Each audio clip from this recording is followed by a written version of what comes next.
আসসালামু আলাইকুম। এখন শুনবেন সংবাদ শিরোনাম। বাংলাদেশেও দক্ষিণপন্থী রাজনীতি উত্থানের চেষ্টা হচ্ছে মনে করেন বিএনপি মহাসচিব। আমার কাছে মনে হয় না যে জনগণের মধ্যে পুনর্গঠনে অংশ নিতে প্রবাসী বাংলাদেশিদের প্রতি প্রধান উপদেষ্টার আহ্বান। জুলাই বিপ্লবে পাওয়া পরিবর্তন এগিয়ে নিতে ভূমিকা শেষ হচ্ছে শেখ হাসিনা কামাল সহ ৩ জনের বিরুদ্ধে মানবতা বিরোধী অপরাধ মামলার সাক্ষ্য গ্রহণ, জবানবন্দি দিচ্ছেন মূল তদন্ত কর্মকর্তা।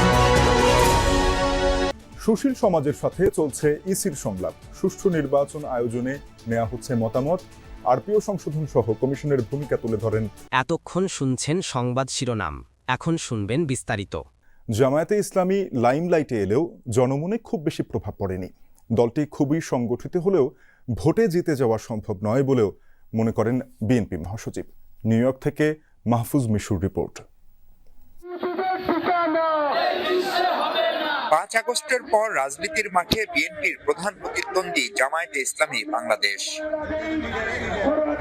সংস্কার, জুলাই সনদ সহ নির্বাচন পদ্ধতি নিয়ে বিএনপির অবস্থানের বিপক্ষে দলটির দীর্ঘদিনের সহযাত্রী জামায়াতে ইসলামী। ক্ষমতাচ্যুত আওয়ামী লীগের রাজনৈতিক কর্মকাণ্ড নিষিদ্ধ ও জাতীয় পার্টিও প্রায় একই অবস্থায় থাকায় জামায়াত সুবিধাজনক অবস্থানে বলে মনে করেন বিএনপি মহাসচিব। জামাত আপনার অত্যন্ত যেভাবে হোক তারা লাইমলাইটে এসে গেছে এখন, এবং আপনার মিডিয়ার বদৌলতে এবং তাদের সাংগঠনিক কর্মকাণ্ডের বদৌলতে তারা একটা জায়গায় পৌঁছানোর চেষ্টা করছে। এটা করবেই তারা, এটাই স্বাভাবিক, আপনার করাটাই স্বাভাবিক। তো সেই ক্ষেত্রে আমার কাছে মনে হয় না যে জনগণের মধ্যে জামাতের যে খুব বেশি প্রভাব বেড়েছে, এটা আমার কাছে মনে হয় না। আমি নিজে মাঠের রাজনীতিবিদ, মাঠে যাতায়াত করি, তাতে বুঝতে পারি যে তার গিয়ে সেখানে খুব বেশি একটা নাই। বৈশ্বিক রাজনীতির গতিপ্রবাহ তুলে ধরে বাংলাদেশও যে তা থেকে বিচ্ছিন্ন নয় তা স্পষ্ট করেন মির্জা ফখরুল। তবে সেই প্রচেষ্টা ভোটের মাঠে সফল হবে না বলে বিশ্বাস তার। মানে সারা পৃথিবীতেই আপনার একটা দেখা যাচ্ছে যে দক্ষিণ পন্থা যারা নিয়ে যারা রাজনীতি করে তাদের একটা উত্থান হচ্ছে আর কি। সেক্ষেত্রে বাংলাদেশে এটা চেষ্টা করা হচ্ছে। আর দেশ পুনর্গঠন প্রক্রিয়ায় অংশ নিতে প্রবাসী বাংলাদেশিদের প্রতি আহ্বান জানিয়েছেন প্রধান উপদেষ্টা professor doctor Mohammad Yunus. New ইয়র্কে এনআরবি কানেক্ট ডে উপলক্ষে এক অনুষ্ঠানে তিনি বলেন, প্রবাসীরা বাংলাদেশের অবিচ্ছেদ্য অংশ। জুলাই বিপ্লবের পর সৃষ্ট পরিবর্তনকে এগিয়ে নিতে বিদেশে থাকা বাংলাদেশিদের গুরুত্বপূর্ণ ভূমিকা রাখতে হবে। বাংলাদেশ বিনিয়োগ উন্নয়ন কর্তৃপক্ষ বিডার আয়োজনে নিউ ইয়র্কে অনুষ্ঠিত হয় এনআরবি কানেক্ট ডে। অনুষ্ঠানে যোগ দেন প্রধান উপদেষ্টা প্রফেসর ডক্টর মোহাম্মদ ইউনূস। প্রবাসীদের করতালি আর স্লোগানে সিক্ত হন বাংলাদেশের একমাত্র নোবেলজয়ী এই অর্থনীতিবিদ। হাত নেড়ে অভিবাদনের জবাব দেন তিনি। ভাষণে ঘুরে ফিরে উঠে আসে বাংলাদেশের প্রসঙ্গ। প্রফেসর ইউনূস জানান, 1 বছর আগে কি পরিস্থিতিতে তাকে সরকার গঠন করতে হয়েছিল এবং এখন চলছে দেশ পুনর্গঠনের কাজ। ছাত্ররা তাদের রক্ত দিয়ে যে সুযোগ সৃষ্টি করে দিয়েছে, সেটা শুধু একটি রাজনৈতিক সরকার পরিবর্তনের বিষয় ছিল না, এটা দেশের একটা পুনর্জন্মের বিষয়। সেই পুনর্জন্মটা হাতে খড়ির থেকে শুরু করে সামনে গিয়ে পেছনের দিকগুলোকে আজকে আলাপ করলাম, দুর্নীতি ইত্যাদি, এগুলো কত জটিল জটিল দেওয়া হয়। এগুলো কোনো জিনিস আর নতুন বাংলাদেশে যাতে প্রবেশ করতে না পারে সেই ব্যবস্থা, সেটি আমাদের সরকার প্রধান বলেন, প্রবাসীরা যেখানেই থাকুক না কেন দেশের জন্য তাদের অবদান অতুলনীয়। আমাদের অর্থনীতি শেষ, কিছু নেই, একেবারে তলানি বাচ্চারা কাউকে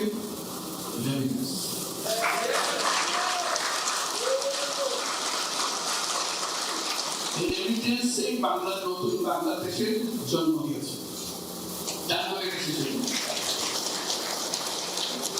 সাবেক প্রধানমন্ত্রী শেখ হাসিনা, সাবেক স্বরাষ্ট্রমন্ত্রী আসাদুজ্জামান খান কামাল সহ 3 জনের বিরুদ্ধে জুলাই আগস্টে সংঘটিত মানবতা বিরোধী অপরাধ মামলার সর্বশেষ সাক্ষীর সাক্ষ্য গ্রহণ চলছে।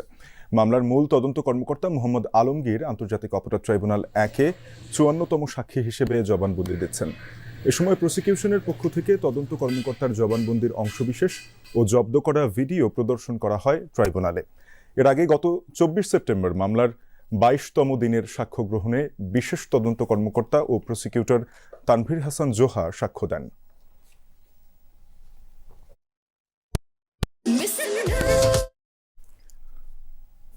নির্বাচনের সঙ্গে জড়িতরাও এবার ভোট দিতে পারবেন বলে জানিয়েছেন সিইসি এএমএম নাসির উদ্দিন। নির্বাচন ভবনে সুশীল সমাজের প্রতিনিধিদের সঙ্গে ইসি সংলাপের সূচনা বক্তব্যে সিইসি একথা বলেন নির্বাচন ঘিরেই ইসি আয়োজিত সংলাপ কেবল আনুষ্ঠানিকতা নয়, সুষ্ঠু নির্বাচন আয়োজনে এই সংলাপ গুরুত্বপূর্ণ ভূমিকা পালন করবে। নাসির উদ্দিন জানান, দায়িত্ব গ্রহণের পর থেকে ইসি বিশাল কর্মযজ্ঞ হাতে নিয়েছে। সিইসি বলেন, আরপিও সংশোধন সহ ভোটার তালিকা হালনাগাদ করা হয়েছে। আইনে পোস্টাল ব্যালটের কথা থাকলেও এর প্রয়োগ ছিল না উল্লেখ করে সিইসি বলেন, বর্তমান কমিশন এ নিয়ে কাজ করছে। আমরা আশা করব আজকের যে আপনাদের যে জ্ঞানলব্ধ, অভিজ্ঞতালব্ধ, আপনাদের যে উইজডম, আপনাদের মেধা মন্ত্রের দিকে যে উৎসাহিত যে পরামর্শ, মতামত উঠে আসবে ইনশাল্লাহ।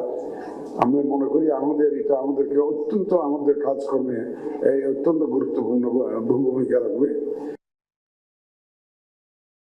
এ বিষয়ে আরো বিস্তারিত জানাতে নির্বাচন ভবন থেকে যোগ দিচ্ছেন সহকর্মী তানভীর মৌসুম। তানভীর, জানাবেন যে সুষ্ঠু ভোট আয়োজনে সংলাপে সুশীল সমাজের প্রতিনিধিরা কি ধরনের মতামত তুলে ধরেছেন? সংলাপের ফাঁকে কারোর সাথে কথা হয়েছে কিনা আপনার? শাফিন, এখনো সংলাপটি চলছে, অর্থাৎ প্রথম পর্বের যে সংলাপ সেই সংলাপটি এখনো শেষ হয়নি এবং এই সংলাপে আসলে নির্বাচন কমিশনের ভূমিকা, নির্বাচনে কি ধরনের হওয়া উচিত সে বিষয়টি নিয়ে কিন্তু অনেক আলোচকই কথা বলেছেন এবং এখানে কোনো আলোচক বলেছেন এআই এর অপব্যবহার নিয়ে এবং উপমহাদেশে পাকিস্তান এবং ভারতে কিভাবে নির্বাচনের সময়ে এআই অনেক বড় প্রভাব রেখেছিল সে বিষয়টি নিয়ে আলোচকরা আলোচনা করেছেন। আবার আরেক দিক দিয়ে আমরা দেখেছি যে এখন যেরকম কথা বলছেন রাশেদা কে চৌধুরী, এর আগে কথা বলেছিলেন সাংবাদিক সোহরাব হাসান এবং তিনি তখন বলেছিলেন যে আসলে এই নির্বাচনে যে ধরনের যে আইন শৃঙ্খলা ভঙ্গ হয় এবং যে নির্বাচন আচরণবিধি লঙ্ঘন হয় সেগুলো সাধারণ মানুষই করে থাকে, কিন্তু সাধারণ মানুষ এটি লঙ্ঘন করলেও পরবর্তীতে এর দায় চাপে কিন্তু নির্বাচন কমিশনের উপরে এবং নির্বাচন কমিশনের উপর দায় চাপার কারণেই কিন্তু পরবর্তীতে আহ্বান জানানো হয় যে নির্বাচন কমিশন যেন শক্ত ভূমিকা পালন করে একটি নির্বাচন পরিচালনার ক্ষেত্রে।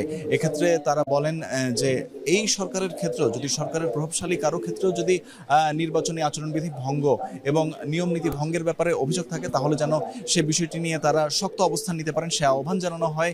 একই সাথে এআই এর অপব্যবহার ছাড়াও আর্মির ম্যাজিস্ট্রেসি ক্ষমতার সদ্ব্যবহার সহ আরো অন্যান্য অনেক কিছুই উঠে এসেছে এবং আমরা দেখতে পাচ্ছি যে এখন আসলে ঠিক কিছুক্ষণ আগেই এই প্রথম পর্বের সংলাপটি শেষ হয়ে গেছে এবং আর কিছুক্ষণ পরে শুরু হবে দ্বিতীয় পর্বের সংলাপ। শাফিন, দিনের সংলাপ শেষে নিশ্চয়ই তানভীর মৌসুম আমাদেরকে আরো বিস্তারিত জানিয়ে দেবেন। রাজধানীর আজিমপুরে সাবেক এমপি হাজি সেলিমের একটি বাড়িতে অভিযান চালাচ্ছে যৌথ বাহিনী।